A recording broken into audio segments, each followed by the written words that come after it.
थोड़ा ब्राह्मणों पे डोरे डाल रहे हैं, कह रहे हैं कि हमारी सरकार में ब्राह्मणों को सबसे ज़्यादा जो सम्मान था, और बीजेपी की जो नीतियाँ हैं उससे केवल एक खास वर्ग जो है, मुट्ठी भर लोग हैं, उन्हीं का फायदा हो रहा है। यूजीसी रेगुलेशंस के बाद में थोड़ा समानों में नाराजगी देखी गई, क्या मौके का फायदा उठा रही है? बहन जी क्या करिए, तो खैर वो प्रतिक्रिया बेहतर दे पाएंगी। लेकिन जिस बात की थी, कोई फिल्म आई है जिसमें कुछ जाति सूचक, फिल्म नहीं शायद टीवी सीरीज है, वेब सीरीज। जिस पे जाति सूचक नाम प्रयोग किया गया, मैं समझता हूँ ये गलत है। वो किस जाति पे मैं नहीं जा रहा, किसी भी जाति पे इस तरीके से नाम का प्रयोग करना समाज को बहुत पीछे ले जाने वाला है। हम लोग को तो आगे बढ़ना है कि जाति सूचक नाम प्रयोग ही ना हो। बोलचाल में भी जाति सूचक नाम प्रयोग नहीं होने चाहिए, मजाक में भी जाति संबंधी मजाक या जाति संबंधी स्टीरियोटाइपिंग नहीं होना चाहिए।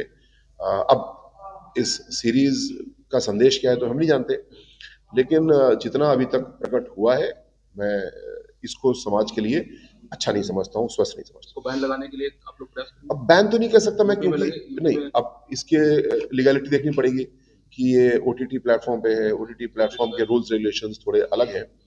आप सिफारिश और करेंगे कि बैन हो जाए? नहीं, मैं केवल इतने पे सिफारिश नहीं करूंगा, क्योंकि इसकी गहराई में घुसना होगा कि इसका मतलब क्या है, ये किसी का नाम है या टाइटल है। जाति को संबोधित कर रहे हैं। तो प्रथम दृष्टा मुझे भी सुन के अच्छा नहीं लगा, लेकिन इसकी गहराई में घुसना चाहिए, और मुझे विश्वास है जो हमारे सेंसरशिप की एजेंसीज हैं गहराई से घुसेंगी इसमें और उचित निर्णय लेंगे। मायावती जी ने कल प्रेस कॉन्फ्रेंस की थी, एक और बात उन्होंने कही, यूजीसी के जो नए रेगुलेशंस आए थे उसको उन्होंने मुद्दा बनाया और कहा कि ये सामाजिक समरसता की ओर कम और सामाजिक जो तनाव बढ़ रहा है उस पर ज्यादा जाता है, बीजेपी की नीतियां ठीक नहीं है इसमें। जो यूजीसी के रूल्स आए थे, पहली बात कोई नई बात नहीं, 2012 में भी रूल्स थे, और उसमें से थोड़ा परिवर्तन अब 2026 के रूल्स में किया गया था।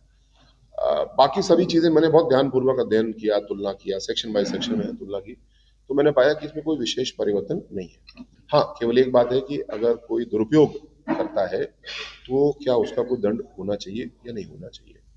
सामान्यतः आप किसी भी कानून में देखें, जैसे महिला संबंधी कानून है, दहेज एक्ट है, या बलात्कार के कानून को सख्त किया गया, तो कई बार उसका दुरुपयोग भी होता हुआ देखा गया। लेकिन उस एक्ट में दुरुपयोग के लिए क्या दंड होगा ये परिभाषित नहीं किया गया। क्यों? क्योंकि आईपीसी में या बीएनएस में एक सेक्शन है, पहले 182 था, कोई और सेक्शन होगा जिसके तहत ये दंड का प्रावधान है कि कोई अगर गलत सूचना देता है तो। मुझे लगता है कि न्यायालय इस बात का परीक्षण करेगा कि गलत सूचना देने पे क्या, गलत सूचना देने पे दंड तो होनी चाहिए, लेकिन क्या उस रूल में परिभाषित होना चाहिए, या जो बीएनएस का प्रावधान है वो अपने आप में पूरा है। तो क्या मतलब ये सवाल